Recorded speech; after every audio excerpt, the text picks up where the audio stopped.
ሰላም ቤተሰብ ሚስተር ሶል ነኝ። እንዴት ናችሁ? በዛሬ ፕሮግራማችን ደግሞ የግሬድ 10 ሂስትሪ ዩኒት 5 ፓርት 2 ሲቹዌሽንስ ኢን ኤዥያ ዲዩሪንግ ዘ ኮልድ ዋር ፔሪድ የሚል ርዕስ ይዤላችሁ መጥቻለሁ። ይህ ማለት በርዕሳችን ስር እንደምናየው በኮልድ ዋር ፔሪድ የነበሩትን ጃፓን፣ ኮሪያ፣ ቻይና እና እንዲሁም ቬትናምን የምናይ ይሆናል። ከዛም በተጨማሪ ደግሞ ዲ አረብ እስራኤል ኮንፍሊክት ኦር ዲ አረብ እስራኤል ዋርን የምናይ ይሆናል። እስከ ፕሮግራማችን መጨረሻ ድረስ አብራችሁን ቆዩ። መልካም ጊዜ።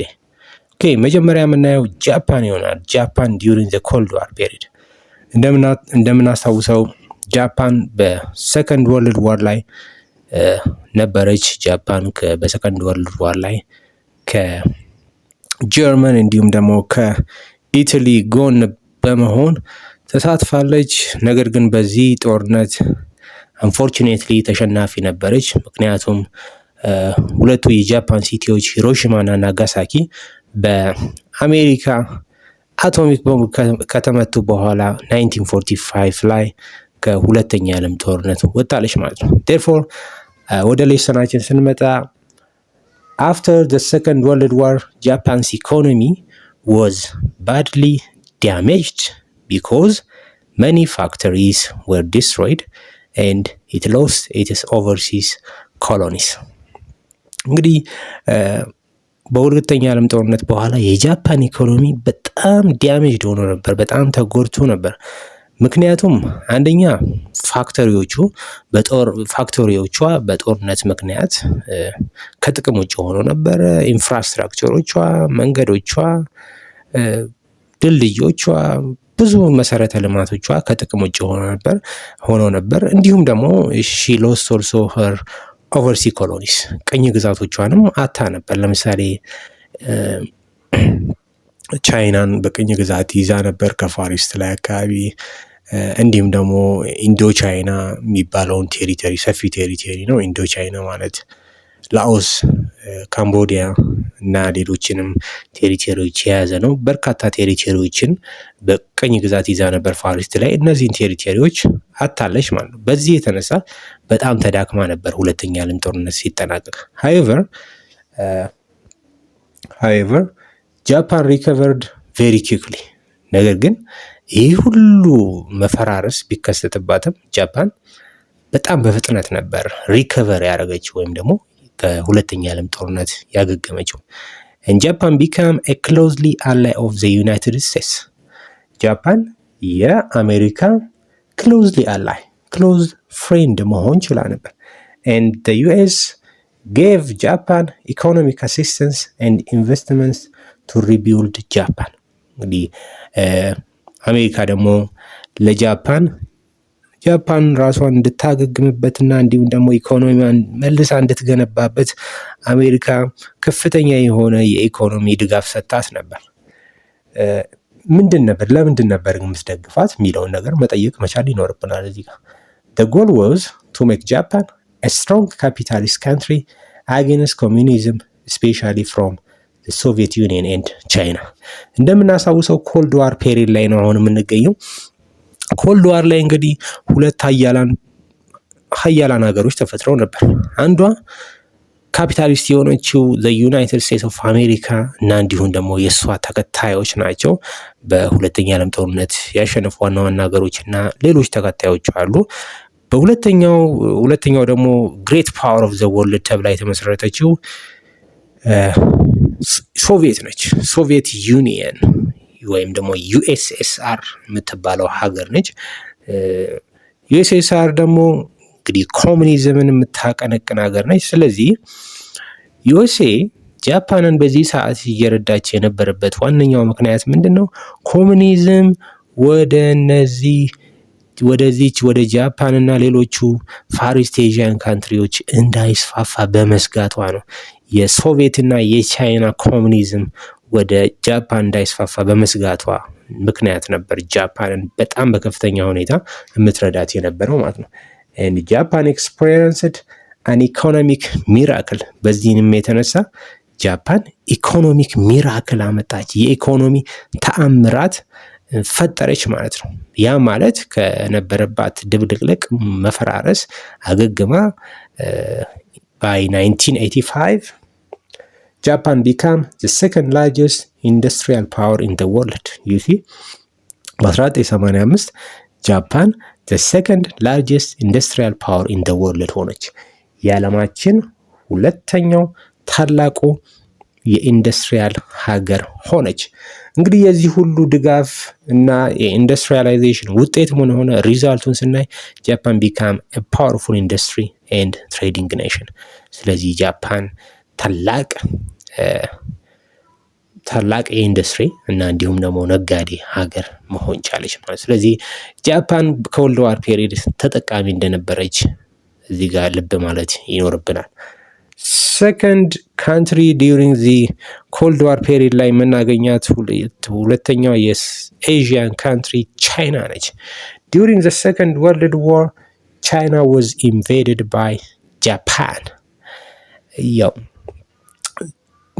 ጃፓን ቻይናን ኢንቬድ ያደረገችው መጀመሪያ 1931 ኢንቬድ ያደረገች ማንቹሪያን ወይም ደግሞ ኖርዘርን ቻይናን። ከዛ በኋላ 1937 ዘ ሆል ቻይናን ለማውረር ተነሳች። ከዛ 1945 ጃፓን ቻይናን ለቃ እስከምትወጣበት ጊዜ ድረስ ያው በጃፓን ቅኝ ግዛት ውስጥ ለመቀየት ተገዳ ነበር ማለት ነው ቻይና፣ ምንም እንኳን ቻይኖች ቢፋለሙም ማለት ነው። ኦኬ እስቲ የቻይናን ታሪክ ወደኋላ መለስ ብለን እኔ ፍሮም 1644 እዚህ ጋር የስፔሊንግ ስህተት አለች። አክቹዋሊ ፍሮም ለማለት ነው። ኦኬ እዚህ ጋር የስፔሊንግ ስህተት አለች። ፍሮም 1644 up to 1912 ቻይና was ruled by the Manchu dynasty። እንግዲህ ከ1644 እስከ 1912 ድረስ ቻይና የምትመራ የነበረው ማንቹ በሚባል ዳይነስቲ ነበር። ይህ ዳይነስቲ እንደምናየው ረጅም አመታቶች ወይም ደግሞ ምዕተ ዓመታት ቻይናን የገዛ ዳይነስቲ ነው እና ይህ ዳይነስቲ ያው ፊውዳል ነው፣ ኢምፔሪያሊስት የሆነ ገቨርንመንት ነው። then in 1911 anti-imperialist revolution was organized by Dr. Sun Yat-sen።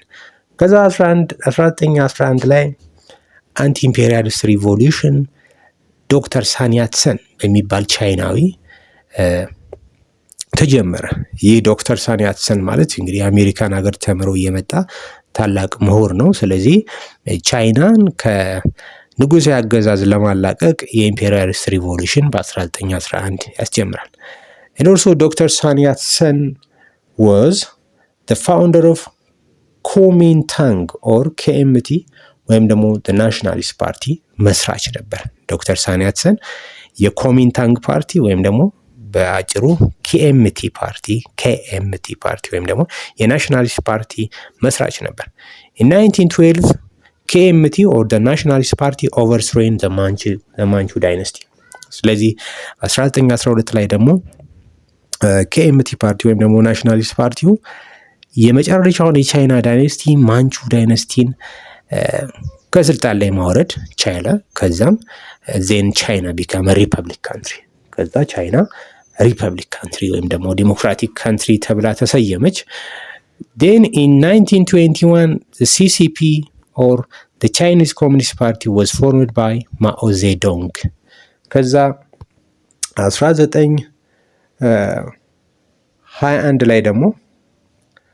1921 ላይ ደግሞ የቻይኒዝ ኮሚኒስት ፓርቲ ወይም ደግሞ CCP በማን ተመሰረተ? በማኦ ዜዶንግ አማካይነት። ማይዘዌ ማኦ ዜዶንግ እንደዚህ የሚጻፋት ታይስ ቱንግ ማኦ ሴቱንግም ተብሎ ይጻፋል። ሶ በማኦ ዜዶንግ አማካይነት ተመሰረተ። then in 1924 the KMT ወይም ደግሞ ኮሚንታንግ and CCP party took power in alliance። ከዛ 1924 ላይ ደግሞ KMT ፓርቲ እና CCP ፓርቲ የጥምር ፓርቲ በመመስረት ለሁለት በመሆን ቻይናን ማስተዳደር ጀመሩ ማለት ነው። then in 1925 Dr. Sun Yat-sen died and replaced by ቻንግ ጋይ ሼክ። እንግዲህ 1925 ላይ ደግሞ የኮሚንታንግ ፓርቲ ወይም ደግሞ የናሽናሊስት ፓርቲው መስራች ዶክተር ሳን ያትሰን ህይወቱ አለፈና በሌላ መሪ ተተካ። በቻንጋይ ሼክ አማካኝነት ተተካ። then in 1927 the alliance between CCP or Chinese Communist Party and KMT or Kuomintang Party was dissolved by Chiang Kai-shek and he started to attack the communists. ከዛም በ1927 የሲሲፒ እና የኬኤምቲ ፓርቲ አሊያንስ ወይም ደግሞ ጥምረት ፈረሰና ቻንጋይ ሼክ የኮሙኒስቶቹ ወይም ደግሞ ሲሲፒዎቹን ማጥቃት፣ ማሳደድ፣ መግደል ጀመረ። then in 1931 ጃፓን invaded and took ማንቹሪያ። እዛ 1931 ላይ ጃፓን ማንቹሪያን ወረረች። ማንቹሪያ ቅድም እንደነገርኳቸው ኖርዘርን ፓርት ኦፍ ቻይና የምትገኝ ቴሪቶሪ ነች። ቴሪቶሪ ሎኬትድ ኖርዝ ቻይና። ስለዚህ 1931 ላይ ጃፓን የቻይናን ሰሜን ፓርት የምትገኘውን ቴሪቶሪ ማንቹሪያን ኦኩፓይ አደረገች። but ቻንጋይ ሼክ did not take action against the invaders or the Japanese. ነገር ግን የኮሚንታንግ ፓርቲ ሊደር የነበረው እና ቻይናን የሚያስተዳድር የነበረው በዛ ሰዓት ቻንጋይ ሼክ ኢንቬደሮቹ ላይ ወይም ደግሞ ወራሪዎቹ ጃፓኒስቶች ላይ ምንም አይነት ጥቃት አልሰነዘረም ነበር። on the other hand he preferred to destroy the communists. እሱ ግን ምርጫው ምን ማድረግ ነበረ? ኮሙኒስቶቹን ወይም ደግሞ ሲሲፒን ዲስትሮይ ለማድረግ ነበር። because of this reason Mao and his followers made the long retreat known as the long march. በዚህም የተነሳ ማኦ እና የሱ ተከታዮች ምን አካሄዱ? made the long retreat which is known as the long march. ምንን አካሄዱ? the long march ትልቁን ጉዞ አካሄዱ። the long march እንግዲህ ከቨር የሚያደርገው 9000 ኪሎ ሜትር ነው።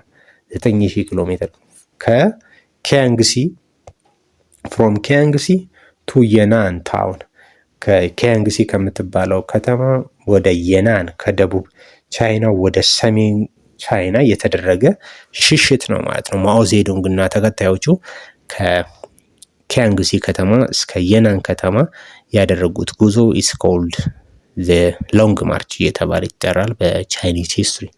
then in 1937 ጃፓን decided to invade the whole China. 1937 ላይ እንደገና ጃፓን ሙሉ ቻይና ለመውረር ወሰነች። ስለዚህ ሲኖ ጃፓኒዝ ዋር ተጀመረ። ሲኖ ማለት ወይም ደግሞ ሳይኖ ማለት ቻይና ማለት ነው። ስለዚህ ሳይኖ ጃፓን ዋር ኦር ቻይኒዝ ጃፓኒዝ ዋር ተጀመረ ማለት ነው 1937። thus the KMT and the CCP stopped the civil war and agreed to fight against Japan. ስለዚህ አሁን አገራቸው ሙሉ ለሙሉ እየተወረረች ስለሆነ KMT ፓርቲ እና CCP ፓርቲ የእርስ በርስ ጦርነታቸውን አቁመው ጃፓንን ለመፋለም ወሰኑ። ስለዚህ ከ1937 እስከ 1945 ሲኖ ጃፓኒዝ ዋር ተካሄደ ማለት ነው። then in 1845 ሳይሆን እዚህ ጋር ይቅርታ ይደረግልኝ 1945 ነው። እቺ 1945 ተባላት። in 1945 Japan was defeated in the second world war. በሁለተኛ ዓለም ጦርነት 1945 ላይ ጃፓን ተሸነፈችና she withdrew from China ከቻይና ለቃ ለመውጣት ተገደደች ማለት ነው። ኦኬ then the CCP and the KMT party re-entered into a bloody civil war from 1945 up to 1949. ስለዚህ እንደገና KMT ፓርቲ እና ሲሲፒ ፓርቲ ወደ ደም አፋሳሽ ወደ ሆነው ወደ እርስ በርስ ጦርነታቸው ተመለሱ። ይህም ጦርነት ከ1945 እስከ 1949 ድረስ ቀጠለ ማለት ነው። ፋይናሊ the nationalists or the KMT under Chiang Kai-shek were defeated. ቻንጋይ ሼክ የሚመራው የኬኤምቲ ፓርቲ ወይም ደግሞ ናሽናሊስት ፓርቲ በዚህ ጦርነት ተሸነፈ and ቻንጋይ ሼክ and also Chiang Kai-shek was also fled to Taiwan or ከዛ እንግዲህ ቻንግ ካይ ሼክ የናሽናሊስት ፓርቲ ወይም ደግሞ የኬኤምቲ ፓርቲ ሊደር የነበረው ቻንግ ካይ ሼክ ወደ ታይዋን ወይም ደግሞ ፎርሞሳ ወደምትባለው ሲቲ ፎርሞሳ ወይም ደግሞ ታይዋን ወይም ፎርሞሳ ወደምትባለው ታውን በመሄድ በመሰደድ የራሱን ናሽናሊስት ገቨርንመንት መሰረተ። he established a nationalist government that was backed means supported ማለት ነው። ኦኬ that was backed by the United States of America በአሜሪካ የሚደገፍ ናሽናሊስት ገቨርንመንት መሰረተ ወይም ደግሞ ካፒታሊስት ገቨርንመንት መሰረተ። and Mao declared the formation of People's Republic of China on October 1 1949 ስለዚህ ማኦ ዜዶንግ ወይም ደግሞ ማኦ ሴቱንግ የፒፕልስ ሪፐብሊክ ኦፍ ቻይና የምትባል ሀገርን ኦክቶበር 1 1949 መሰረተ። አሁን ደግሞ ኢንተርናሽናል አላይመንትን እንስቲ። ቻይና was supported by the Soviet Union እንግዲህ ቻይና ፒፕልስ ሪፐብሊክ ኦፍ ቻይና ወይም ደግሞ ኮሚኒስት የሆነች ሀገር ስትመሰርት በማኦ ዜዱንግ ያው በሶቪየት ዩኒየን ትደገፍ ነበር። ዩኤስኤ ደግሞ ናሽናሊስት ፓርቲ በናሽናሊስት ፓርቲ ወይም ደግሞ በኮሚንታንግ የተመሰረተችውን ታይዋንን ትደግፍ ነበር። ስቲል ናውዴይስ አሁንም ታይዋንን የምትደግፈው ዩኤስኤ ነች። ከዛ በኋላ ኢምፖርታንት አግሪመንቶች ይፈጸማሉ። ሌላ አንደኛው አግሪመንት ሲኖ ሶቪየት ትሪቲ ኦር ፍሬንድሺፕ ነው። የቻይና እና የሶቪየት ራሽያ የፍሬንድሺፕ ስምምነት ይፈራረማሉ። እንዲሁም ደግሞ አላያንስ ኤንድ ሙቹዋል አሲስታንስ 1950 ተመሰረቱ። ሌተር ቼንጅ ደግሞ ቀጣይ የተቀየሩ ነገሮች ነበሩ። ለምሳሌ 1971 ፒፕልስ ሪፐብሊክ ኦፍ ቻይና ሪፕሌስድ ታይዋን ኢን ዘ ዩናይትድ ኔሽን። እንግዲህ ከዚህ ጊዜ ቀደም ብሎ ታይዋን የዩኤን ሜምበር ሆና ነበር። በኋላ ግን ቻይና ተተካታለች ማለት ነው። ቀጥሎ የምናገኘው ዘ ኮሪያን ዋር The Korean War ነው። The Korean War took place from 1950 up to 1953 3 ዓመት የፈጀ ጦርነት ነው፣ ግን ትልቅ ለውጥ ያመጣ ጦርነት ነው። From 1910 up to 1945 Korea was ruled by Japan። እንግዲህ ከ1910 እስከ 1945 ለ55 ዓመት ያክል ጊዜ ውስጥ ኮሪያ የምትተዳደረው በቅኝ ግዛት በጃፓን ቅኝ ግዛት ስር ነበረች ማለት ነው። ነገር ግን after the second world war North Korea was occupied by Soviet Union። ምክንያቱም ሁለተኛ ዓለም ጦርነት መጨረሻ ላይ ጃፓን ተሸነፈች። ስለዚህ ኮሪያን ለቃ ትወጣለች። ኦኬ ተግባባና። ስለዚህ ጃፓን ኮሪያን ለቃ ስትወጣ North Korea was occupied or controlled by Soviet Union soldiers። ሰሜን ኮሪያን የሶቪየት ዩኒየን ወታደሮች ተቆጣጥሯት። and also South Korea was occupied by the United States soldiers። ኦኬ ደቡብ ኮሪያን ደግሞ የአሜሪካ ወታደሮች ተቆጣጥሯት።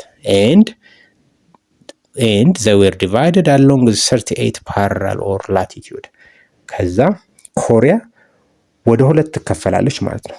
ኮሪያ ሁለት ቦታ ትከፈላለች። 38 ዲግሪ ፓራራል ማለት ወደ ጎን ነው። ኦኬ እንደዚህ ከላይ ያለው። ስለዚህ ኮሪያ 38 ፓራራል ላይ ዲቫይድ ተደረገች። እንዲሁም ደግሞ each occupying powers organized a government in its zone። ስለዚህ ኮሪያን ኦኩፓይ ያደረጉት ሶቪየት ዩኒየን ሰሜን ኮሪያን ኦኩፓይ ያደረገችው በሰሜን ኮሪያ ላይ መንግስት ትመሰርታለች። እንዲሁም ደግሞ ደቡብ ኮሪያን ኦኩፓይ ያደረገችው ዩናይትድ ስቴትስ ኦፍ አሜሪካ ደቡብ ኮሪያ ላይ መንግስት ይመሰርቱና ከዛ ኮሪያን ለቀው ይወጣሉ ማለት ነው። ከዛ እንግዲህ የተመሰረቱትን ሀገሮች ስናይ ኖርዝ ኮሪያ ላይ ዲሞክራቲክ ፒፕልስ ሪፐብሊክ ኦፍ ኮሪያ ወይም ደግሞ ኖርዝ ኮሪያ ይመሰረታል። የመጀመሪያው ፕሬዚዳንት ኪም ኢል ሱንግ ይባል ነበር ከ1948 እስከ 1994 ኖርዝ ኮሪያን መርቷል። ካፒታል ሲቲያቸው ፒዮንግያንግ ስቲል ናው ዴስ የኖርዝ ኮሪያ ካፒታል ሲቲ ፒዮንግያንግ እየተባለ ይጠራል አይደል እንዴ። and it was supported by communist countries። ኖርዝ ኮሪያ በምኖች ይደግፍ ነበር? በኮሚኒስት ካንትሪዎች። ለምሳሌ በቻይና ይደገፍ ነበረ። አንዷ ቻይና ነበረች። ሁለተኛው ደግሞ ራሷ ሶቪየት ዩኒየን ትደግፈው ነበር ማለት ነው፣ ኖርዝ ኮሪያ ላይ የተመሰረተውን ኮሚኒስት መንግስት። ሁለተኛው ሳውዝ ኮሪያ ነው። የሳውዝ ኮሪያ የመጀመሪያው ፕሬዚዳንት or first president was Syngman Rhee. Syngman Rhee was the first president of South Korea. ካፒታላቸው ሲኦል ነው። ስቲል ናይደስ ያው ዋና ከተማቸው ሲኦል ተብሎ ይጠራል። and it was supported by United States of America. የደቡብ ኮሪያን መንግስት የምትደግፈው አሜሪካ ነበረች።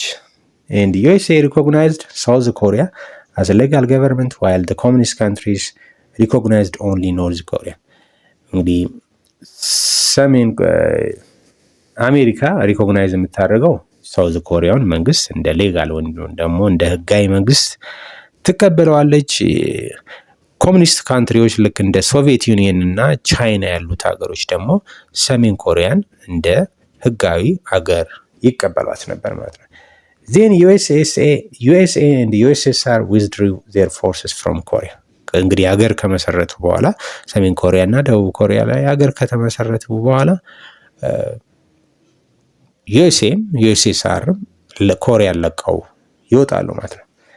but a serious border clash followed.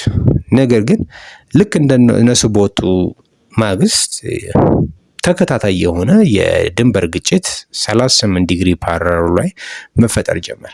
እስቲ አሁን ወደ ጦርነት ይገባሉ ማለት ከዛ በኋላ ወድልም ወዳለ ጦርነት ይገባሉ ሰሜን ኮሪያ እና ደቡብ ኮሪያ። ጦርነቱን እስቲ ነው the war. In June 1950 North Korean army crossed the 38 parallel and invaded South Korea. እንግዲህ ጁን 1950 ላይ የኖርዝ ኮሪያ ጦር 38 ዲግሪ ፓራል የሚያካፍላቸውን ሰሜን ኮሪያን ከደቡብ ኮሪያ የሚለየውን 38 ዲግሪ ፓራልን በመሻገር ደቡብ ኮሪያን ወረረ ማለት ነው። then the USA persuaded the UN Security Council to condemn North Korean aggression. ከዛ አሜሪካ የዩኤን ጸጥታ ምክር ቤትን በማሳመን ፐርሱዌድ በማድረግ ሰሜን ኮሪያ ደቡብ ኮሪያ ላይ የፈጸመችውን ወረራ እንዲያወግዝ ጠየቀች። በዚህ መሰረት the UN Security Council agreed to send a UN force to drive out South Korea. በዚህም መሰረት የዩኤን ጸጥታው ምክር ቤት ሰሜን ኮሪያኖችን ከደቡብ ኮሪያ መሬት ላይ ለማስወጣት የሚሆን የዩኤን ጦርን ወደ ደቡብ ኮሪያ ለመላክ ተስማማ። then the United Nations and USA helped South Korea. ስለዚህ ዩኤን እና ዩናይትድ ኔሽን ኦርጋናይዜሽን እና ዩኤስኤ ኮሪያን ደቡብ ኮሪያን መርዳት ጀመሩ፣ በጦር መርዳት ጀመሩ። and China entered the war to help North Korea. ቻይና ደግሞ ያው ኮሙኒስት ስለሆነች ኖርዝ ኮሪያም ኮሙኒስት ስለሆነች እንግዲህ ቻይና ደግሞ ለኖርዝ ኮሪያ መደገፍ ጀመረች ማለት ነው። the UN force was mainly American and armies from 15 nations including Ethiopian force called ቃኞ took part in the Korean War. እንግዲህ የዩናይትድ ኔሽን ፎርስ በአብዛኛው የአሜሪካ ጦር ነው። እንዲሁም ደግሞ ከሌሎች 15 ሀገሮች እንዲሁም ደግሞ የኢትዮጵያ ጦርም ቃኘው የሚባል ጦር እዚህ የኮሪያን ዋር ደቡብ ኮሪያን በመደገፍ ተሳትፎ ነበር ማለት ነው። then in 1953 the UN troops drive out North Korean back across the 38 parallel. ስለዚህ 1953 ላይ የዩኤን ጦር ከ15 ሀገሮች የተሰባሰበው የዩኤን ጦር የሰሜን ኮሪያን ጦር ከደቡብ ኮሪያ ልሳነ ምድር ላይ በማስወጣት 38 ፓራልን ተሻግረው እንዲሄዱ እዛው ሰሜን ኮሪያ ላይ ብቻ እንዲቀመጡ አደረጓቸው። then on July 27 1953 a peace treaty was signed.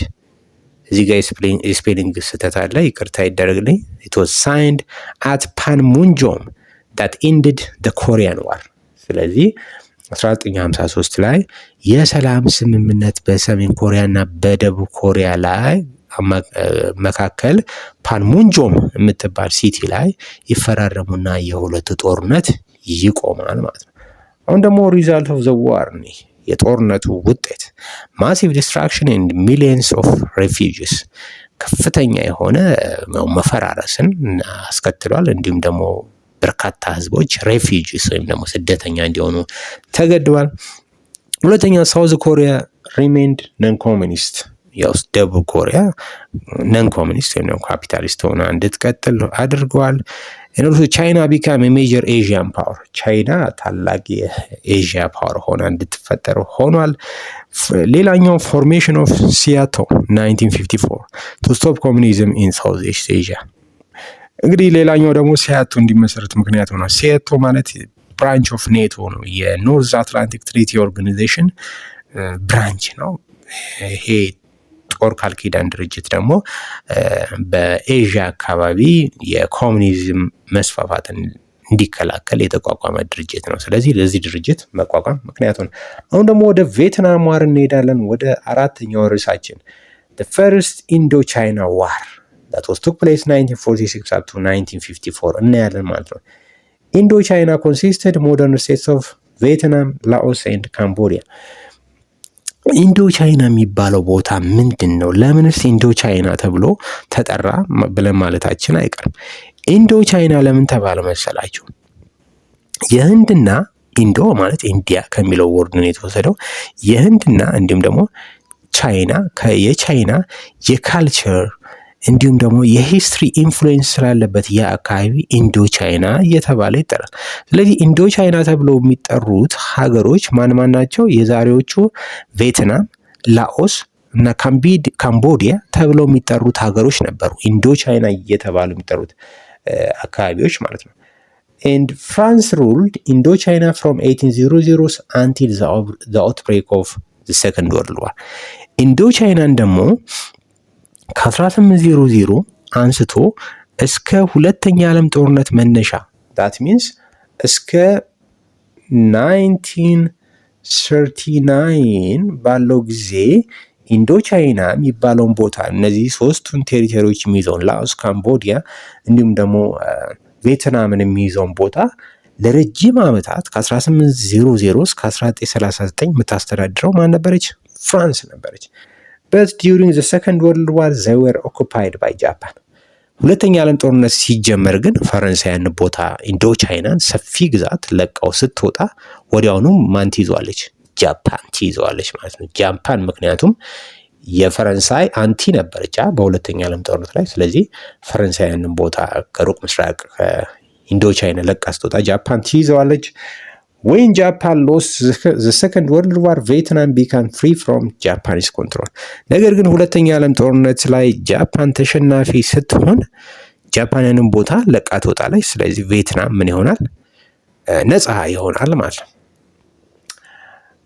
ነፃ ይወጣል ማለት ነው። so after Second World War France wanted to regain her ex-colonies of Indochina። ነገር ግን ሁለተኛ ዓለም ጦርነት ሲጠናቀቅ ድጋሚ መልሳ ፈረንሳይ በጃፓን ተወስዶባት የነበረውን ኢንዶቻይናን መልሳ መያዝ ፈለገች። but Vietnamese resisted and determined to fight for their freedom against their colonizers። ነገር ግን ቬትናሞች ቀኝ ገዢዎቻቸውን ለመታገል ለመፋለምና ለነጻነታቸው ለመቆም ወሰኑ ማለት ነው። ከዛ በዚህም የተነሳ the first Indochina war ይካሄዳል ማለት ነው። the first Indochina war was started 1946 and ended 1954። እንግዲህ ፈርስት ኢንዶቻይና ዋር 1946 ይጀምራል፣ 1954 ይጠናቀቃል ማለት ነው። the Vietnamese independence movement የቬትናሞች የነጻነት ትግል እናያለን። during this war the people of Vietnam were led by a communist leader known as Ho Chi Minh። ቬትናሞች በዚህ ጦርነት ላይ የሚመሩ የነበሩት ኮሙኒስት በሆነው ሊደራቸው ሆቺሚን ይባላል። እንግዲህ የ1970ዎቹ ላይ የአዲስ አበባ ዩኒቨርሲቲ ተማሪዎች ፋኖ ተሰማራ እንደ ሆቺሚኒ እንደ ቼጉቬራ የተባለለት ሰው ይህ ሆቺሚኒ ነበር ማለት ነው። የቬትናሞቹ የኮሙኒስት ሊደር ነበር ማለት ነው።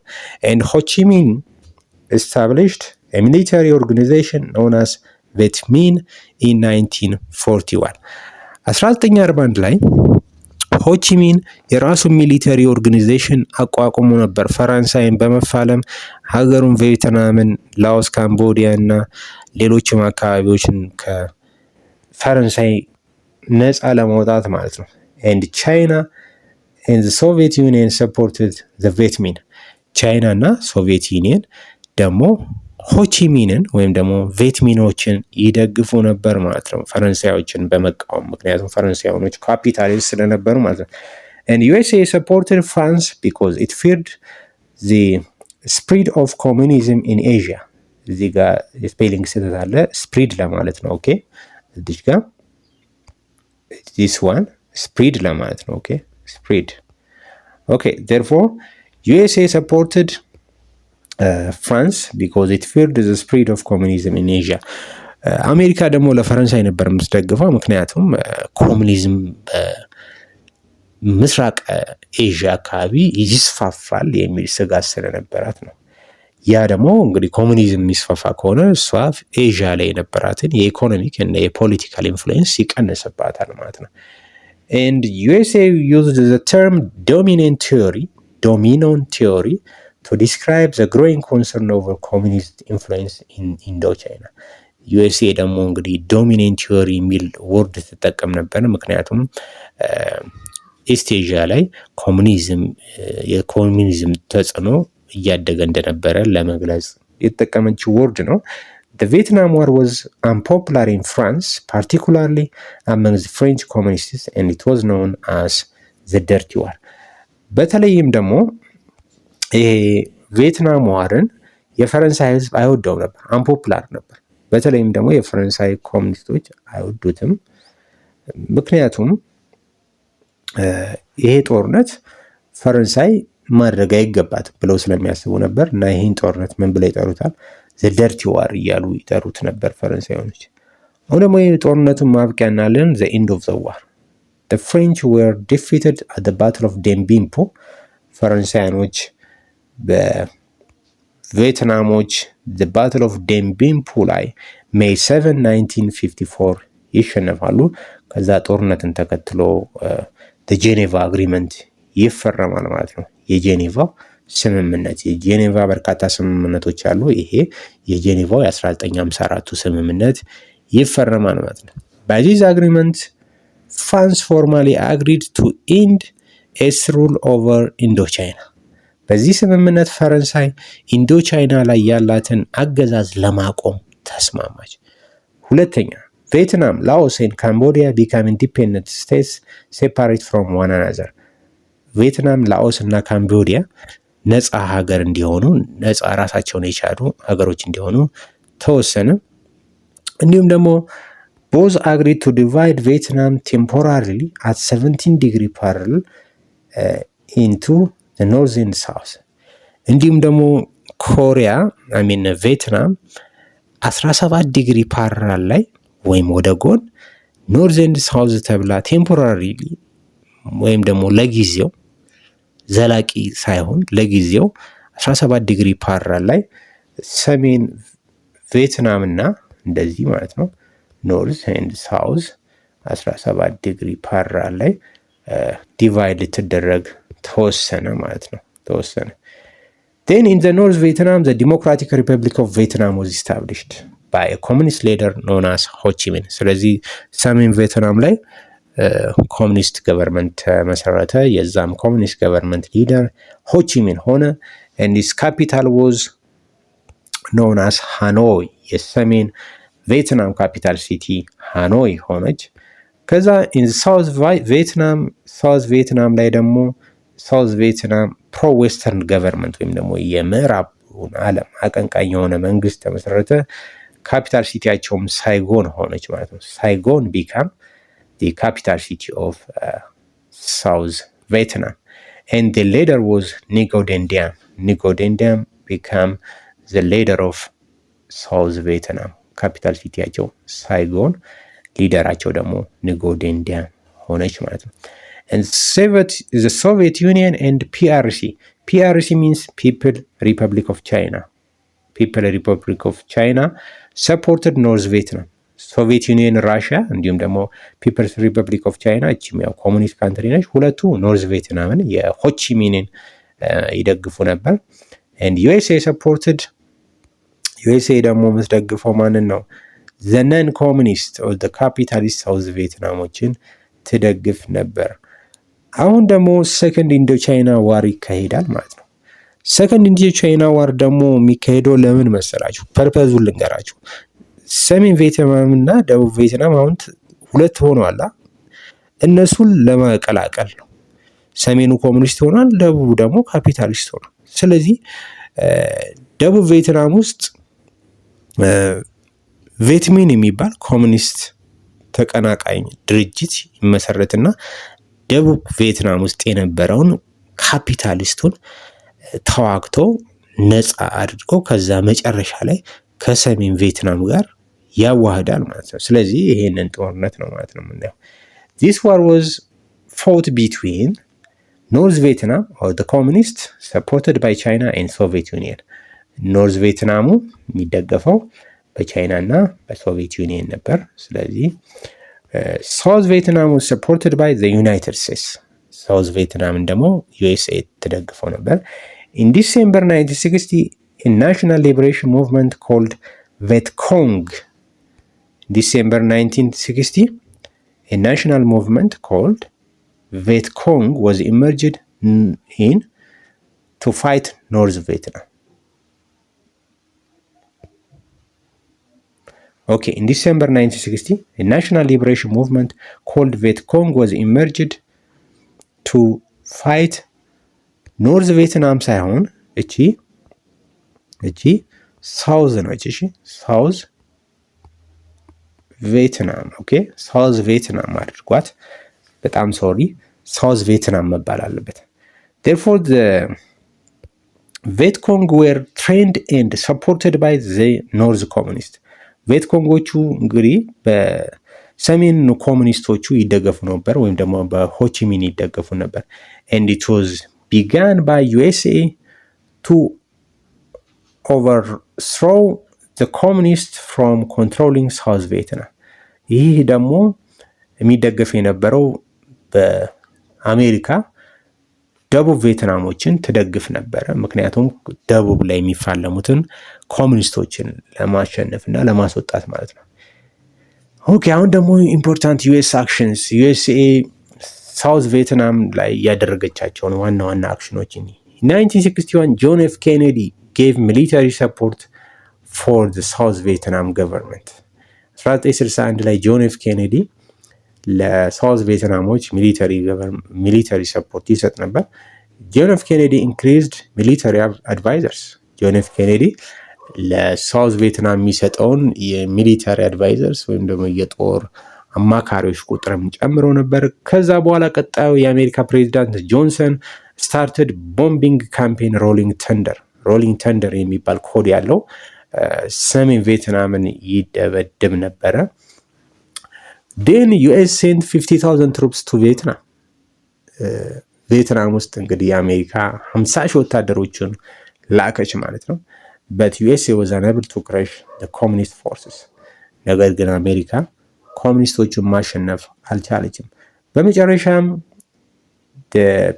ፕሬዚደንት ሌላኛው የአሜሪካ ፕሬዚደንት ኒክሰን ኢንትሮዲውስድ ፕሮግራም known as ቬትናማይዜሽን የሚባል ፕሮግራም ያስተዋውቃል።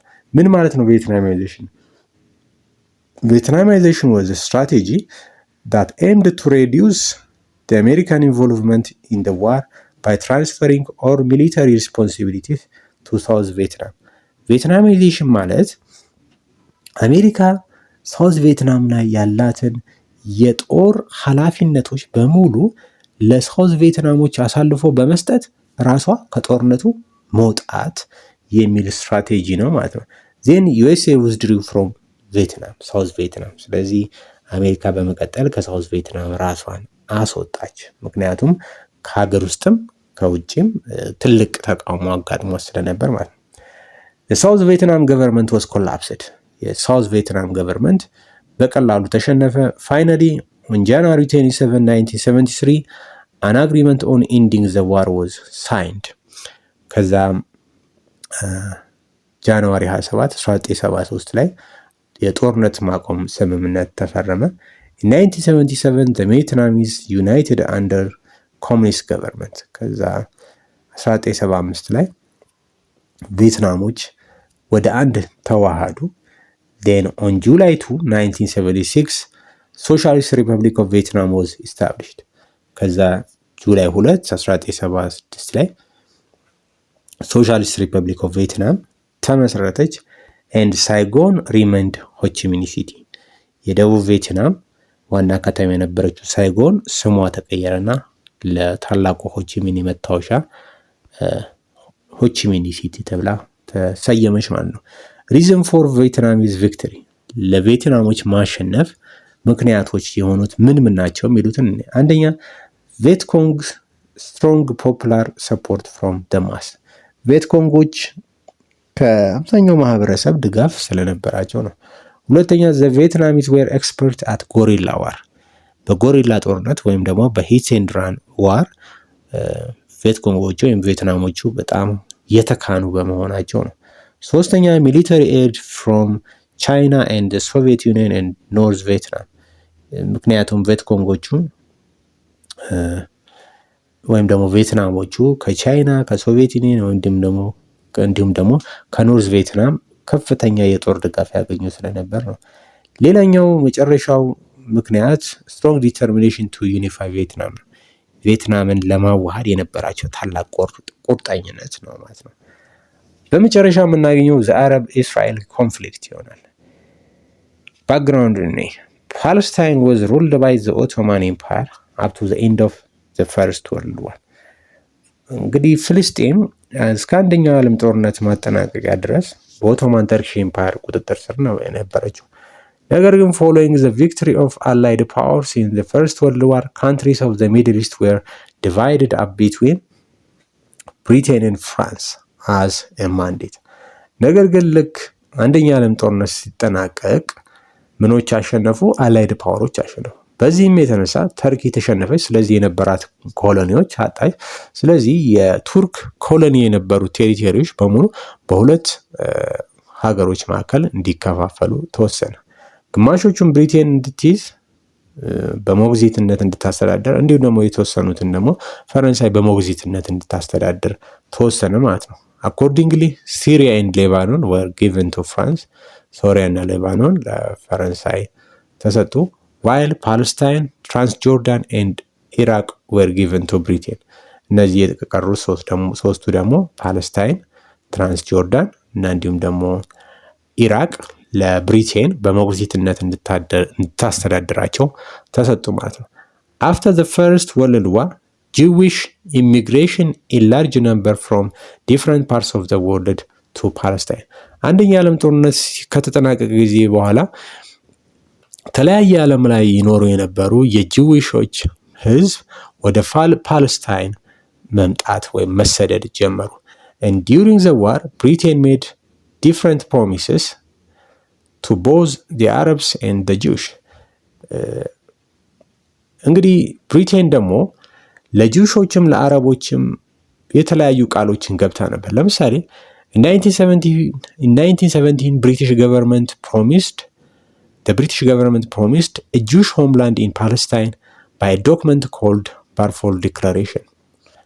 በ1917 የእንግሊዝ መንግስት የጂውሽ ሆምላንድ ወይም ደግሞ የጂዊሾች ሀገር በፓለስታይን እንደምትመሰረት በባልፎር ዲክላሬሽን በሚባል ዶክመንት ቃል ገብቶ ነበር። ነገር ግን but earlier 1915 the British had already promised Palestine for the Arabs። በጣም የሚገርመው ከሁለት ዓመት ቀደም ብሎ ደግሞ በ1915 ብሪቲሽ ለፍልስጤማውያኖች የጂውሽ ሀገር በፓለስታይን ይመሰረታል የሚል ቃል ገብታ ነበር። Then during the 1920s and 1930s many Jewish migrated to Palestine due to persecution in Europe and the rise of Zionism and a movement advocating a Jewish state። በ1920ዎቹ እና በ1930ዎቹ many ጂውሾች አውሮፓ በነበረው ፐርሲኩሽን ማባረርና መጨፍጨፍ ምክንያት እና እንዲሁም ደግሞ በዛዮኒስት ሙቭመንት አማካኝነት ወደ ፓለስታይን ይሰደዱ ነበር።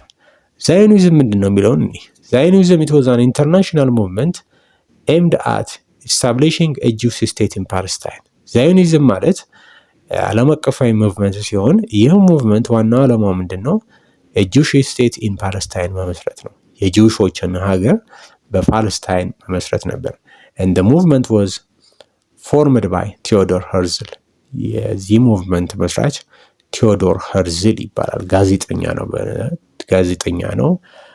ይሄ ነበር መስራቹ። The demand for a Jewish state increased gradually after the Holocaust during World War II, when about 6 million Jews were killed by Adolf Hitler Nazi regime. በተለይ ደግሞ የጁሽ ኢሚግራንት ወደ ፓለስታይን በጣም እየጨመረ የመጣው አዶልፍ ሂትለር በሁለተኛ ዓለም ጦርነት ጊዜ ሆሎኮስትን ካካሄደ ወይም ደግሞ 6 ሚሊዮን የሚደርሱ ጂውሾችን በጀርመን ውስጥ ከጨፈጨፈ ጊዜ በኋላ ከፍተኛ ቁጥር የስደተኞች ቁጥር ከተለያዩ የአውሮፓ ሀገር እንዲሁም ደግሞ ከጀርመን ወደ ፓለስታይን ይሰደዱ ነበር። After World War II, Britain was unable to handle the problem in Palestine. እንግዲህ ሁለተኛ ዓለም ጦርነት ከተጠናቀቀ በኋላ ግን ብሪቴን የፓለስታይንን ጉዳይ ኮንትሮል ማድረግ አልቻለችም። ከአቅሟ በላይ ሊሆን ቻለ ማለት ነው። Therefore, in 1947, Britain presented the issue of Palestine to the UN. ስለዚህ 1947 ላይ ብሪቴን presented the issue of Palestine to the United States of America. Okay?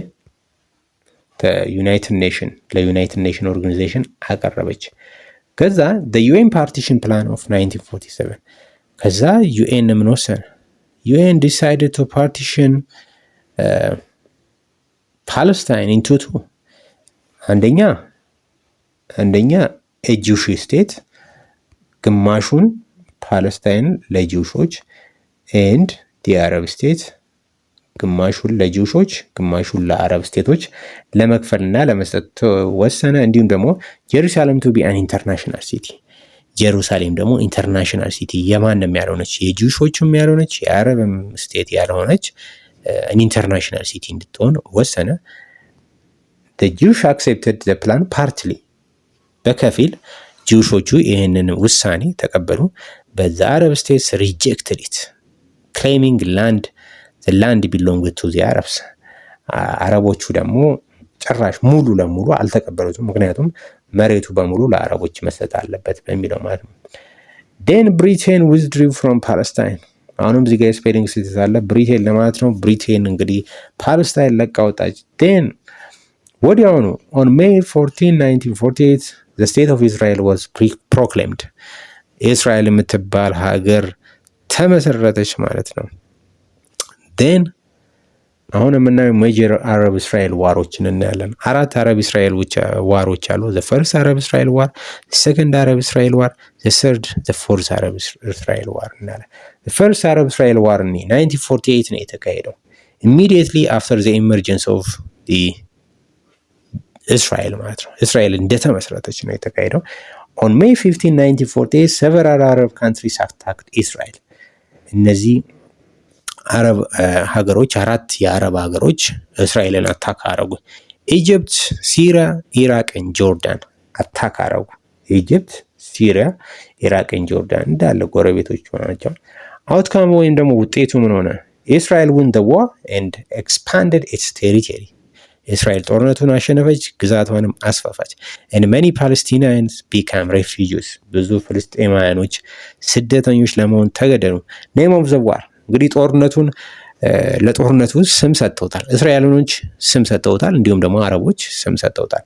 እስራኤላውያኖች ምን ይሉታል ለዚህ ይህን ጦርነት? in Israel the war was independence, war of independence ብለው ይጠሩታል። in the Arab world ናክባ ወይም ደግሞ ካታስትሮፊ ይሉታል። ድንገተኛ መቅሰፍት ማለት ነው። አረቦቹ መቅሰፍት ሲሉት፣ እስራኤላውያኖቹ ደግሞ war of independence ወይም ደግሞ የነጻነት ትግል ብለው ይጠርተውታል። ሁለተኛው አረብ እስራኤል ዋር the Suez crisis ወይም ደግሞ the second Arab Israel war ይባላል። የተካሄደው 1956 ነበር። 1956 the Egyptian president known as Gamal Abdel Nasser nationalized the Suez Canal. the Suez Canal የምናስታውሰው ከሆነ ንብረትነቱ የ3 ሀገሮች ነበረ፣ ፈረንሳይ፣ ብሪቴን እንዲሁም ደግሞ ግብጽ የዚህ የሲዩዝ ካናል ድርሻ ባለቤቶች ናቸው። ምክንያቱም ፈረንሳይ ገንቢዋ ነች። ሲዩዝ ካናልን የገነባቸው ፈረንሳይ ነበረች። ብሪቴን ደግሞ ድርሻ አላት ወይም ሼር አላት። ነገር ግን ጋማል አብደል ናስር 1956 ላይ ሲዩዝ ካናልን ናሽናላይዝ አደረገው። የንብረትነቱን የማን ብቻ አደረገው? የግብፅ ብቻ አደረገው። ዚስ አንገርድ ብሪቴን ኤንድ ፍራንስ። ይህ ደግሞ ብሪቴንና ፍራንስን አበሳጨ፣ አንገር አረጋቸው። then Israel attacked Egypt and Britain and France supported Israel። በዚህ ወዲያውኑ እንግዲህ እስራኤል ግብፅን ታጠቃለች። ምክንያቱም ሲዩዝ ካናል ምዘጋባት ከሆነ እስራኤል በዛ አካባቢ መርከቦቿን እንደፈለገች ማንቀሳቀስ አትችልም። በዚህ የተነሳ እስራኤል ጦርነቷን በግብፅ ላይ ከፈተች። ወዲያው ደግሞ ብሪቴን ኤንድ ፍራንስ እስራኤልን ደግፈው እዚህ ጦርነት ላይ ተሳተፉ። however pressure from the United States, Soviet Union and United Nations forces them to stop the war and withdraw። ነገር ግን ከሶስት አካላቶች ከአሜሪካ፣ ከሶቪየት ዩኒየን እንዲሁም ደግሞ ከዩናይትድ ኔሽን ኦርጋናይዜሽን በመጣ ተጽዕኖ የተነሳ እንግዲህ ብሪቴን፣ ፍራንስ ኤንድ እስራኤል ሙሉ ለሙሉ ግብፅን ከመውረር የሚያተርፍ ስራ ሰሩ፣ ለቀዋት ወጡ ማለት ነው። ከዛ ዘ ሰርድ አረብ እስራኤል ዋር ምን ይባላል? ዘ ሲክስ ዴይ ዋር ወይም ደግሞ የስድስቱ ቀን ጦርነት ይባላል። 1967 ተካሄደ። የስድስቱ ቀን ጦርነት ደግሞ ስናይ መቼ ተካሄደ? ኢን ጁን 1967 ዋር ብሮክ አውት ቢትዊን እስራኤል፣ ኢጅፕት፣ ሲሪያ ኤንድ ጆርዳን። ስለዚህ ይህ ጦርነት ደግሞ 3-1 ነው የተካሄደው። እስራኤል ቨርሰስ ኢጅፕት፣ ሲሪያ ኤንድ ጆርዳን። እስራኤል ከማን ጋር ተፋለመች? ከግብፅ፣ ከሶሪያ እና ከጆርዳን ጋር ተፋለመች ማለት ነው። እስራኤል ላውንችድ ሰርፕራይዝ ኤር አታክ ኤንድ ወን ኩዊክሊ። እስራኤል እንግዲህ ከፍተኛ የአየር ኃይል ጥቃት በመሰንዘር ጦርነትን በቀላሉ እና በፍጥነቱ በ6 ቀን ውስጥ አሸነፈች። ከዚህም ጦርነት እስራኤል በጣም በርካታ ቴሪቶሪዎችን ያገኘችው። ፈተና ላይ ቢመጣ in which one of the war did Israel got vast territories ቢባል the 6 day war ወይም ደግሞ 6ቱ ቀን ጦርነት ነው የሚባል። ያገኘቻቸው ቴሪቶሪዎች አንደኛ ዌስት ባንክ ነው፣ ሁለተኛ ጋዛ ስትሪፕ፣ ሶስተኛ ሲናይ ፔንዙላ፣ ሶስተኛ ጎላን ሄይትስ የጎላን ተራሮች፣ ሌላ ኢስት ጀሩሳሌምን አገኘች። ስለዚህ this greatly increased Israel control of Palestinian land። ይህ ደግሞ የፍልስጤሞች መሬት የነበረውን በርካታ መሬቶች በእስራኤል እጅ እንዲወድቅ አደረገው ማለት ነው። the fourth Arab Israel war is known as ዮም ኪፑር war። ዮም ኪፑር ማለት እንግዲህ የእስራኤላውያኖች የቂጣ በዓል ፕሮግራም የሚባለው ነው። የጁሽ ፌስቲቭ ዴይ ነው። የተካሄደው 1973 ነው። On October 6, 1973, Egypt and Syria attacked Israel on the Jewish holiday known as Yom Kippur። ስለዚህ ግብፅና ሶሪያ ሆኖ በእስራኤላውያኖቹ የሆሊዴይ ወይም ደግሞ የበዓል ቀን ዮም ኪፑር ቀን ላይ ሶሪያና ግብፅ ጥቃት ፈጸሙ። and supported during the war። በዚህ ጦርነት ማን ደገፈ የሚለው the United States supported Israel. Still nowadays United States supporting Israel. Soviet Union supported Egypt and Syria። በዚህ ጦርነት ሶቪየት ዩኒየን ደግሞ ራሽያ ምንላት ዛሬ ግብፅና ሶሪያን ደገፈች። and Arab oil producing countries placed an oil embargo on western nations። የአረብ ነዳጅ አምራች ሀገሮች ደግሞ ምዕራብ ሀገሮቹ ላይ የኦይል ኤምባርጎ ወይም ደግሞ ኦይል ሳንክሽን አካሂደው ነበር ማለት ነው። and Israel eventually defeated the Arab forces። ለአራተኛ ጊዜ እስራኤል አረቦቹን አሸነፈች። አሁን ደግሞ ፓለስታይን ሊበሬሽን ሙቭመንት እናያለን። ፍልስጤማውያኖች እንግዲህ የትግል ድርጅት አቋቁመው እስራኤልን ይፋለሟታል ማለት ነው። The struggle of the Palestinians continued through the Palestinian Liberation Organization PLO። ስለዚህ እስራኤልን መታገሉ አልቆምም። ከአራተኛው አረብ እስራኤል ዋር በኋላም ፒኤልኦን በማቋቋም ወይም ደግሞ ፓለስታይን ሊብሬሽን ኦርጋናይዜሽንን በማቋቋም መፋለማቸውን ቀጠሉ። ዘ ሜን ሊደር ዋዝ ያሲር አራፋት ይባላል who served as chairman of the PLO for many years። እንግዲህ የፒኤልኦ መሪ የነበረው በጣም የሚታወቀው ያሲር አራፋት ይባላል። ለረጅም ዓመት የፒኤልኦ ወይም ደግሞ ፓለስታይን ሊብሬሽን ኦርጋናይዜሽን መሪ ሆኖ አገልግሏል።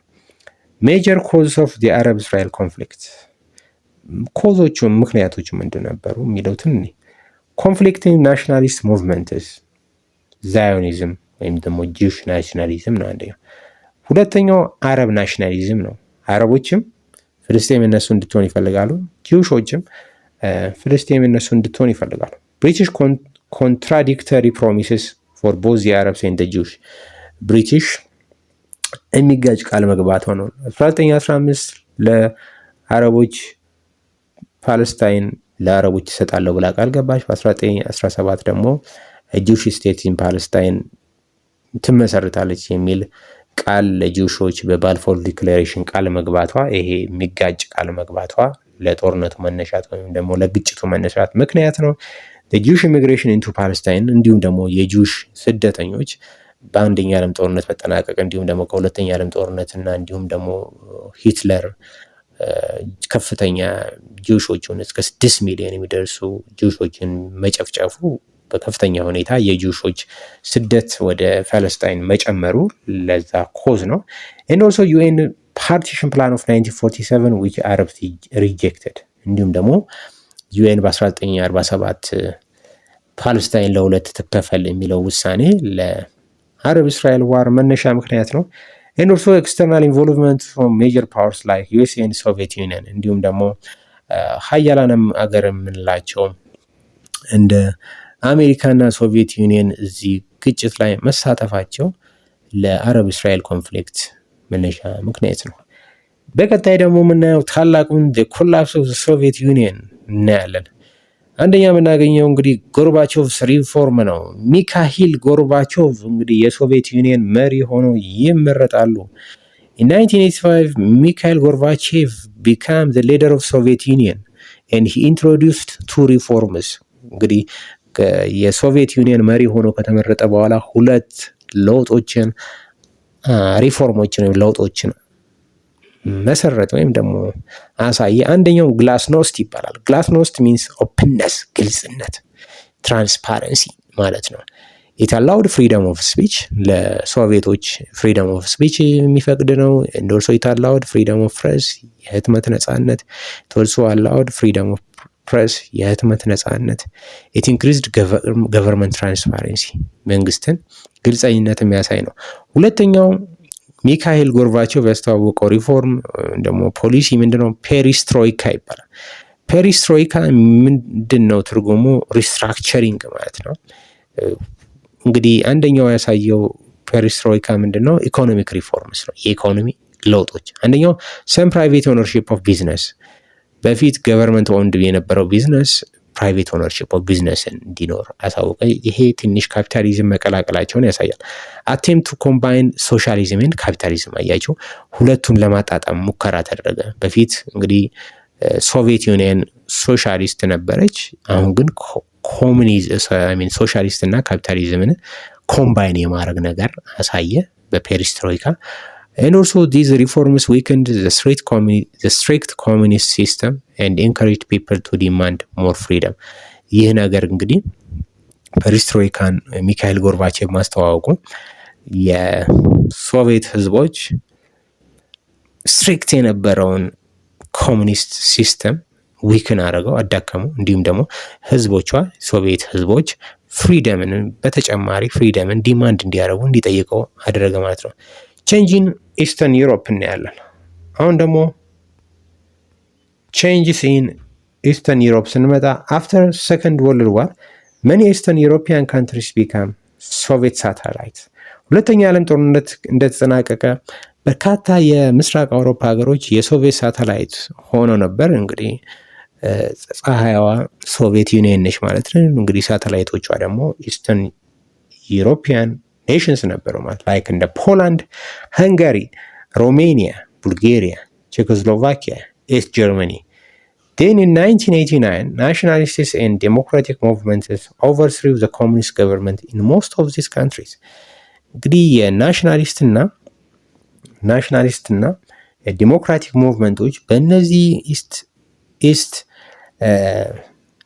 ኢሮፒያን ናሽናሊስት ካንትሪዎች ውስጥ በመካሄዱ የተነሳ በቀስ በቀስ ኮሙኒዝም እያዳከሙት መጡ ማለት ነው።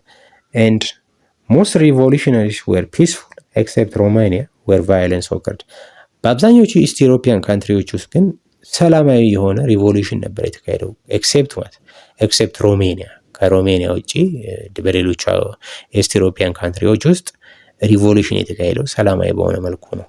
አሁን ደግሞ ኮላፕስ ኦፍ ሶቪየት ዩኒየን ወይም ደግሞ ዩኤስኤስአር የወደቀችው ሶቪየት የወደቀችው 1991 ነው። 1991 the Soviet Union officially collapsed በይፋ ወደቀ ማለት ነው። it broke into 15 independent countries. ሶቪየት ዩኒየን ታላቋ ሶቪየት ዩኒየን ወደ 15 ሀገሮች ተበታተነች። ራሽያ አንደኛዋ ነች፣ ዩክሬን፣ ጆርጂያ፣ ቤላሩስ፣ ካዛኪስታን፣ ኡዝቤኪስታን፣ ላትቪያ፣ ሊቱዌኒያ፣ ኢስቶኒያ and this marked the end of the Cold War period. ስለዚህ ይህ የኮልድ ዋር ፔሪድ ማብቂያ እንዲሆን ምክንያት ሆነ። የዚህም ዩኒት ማብቂያ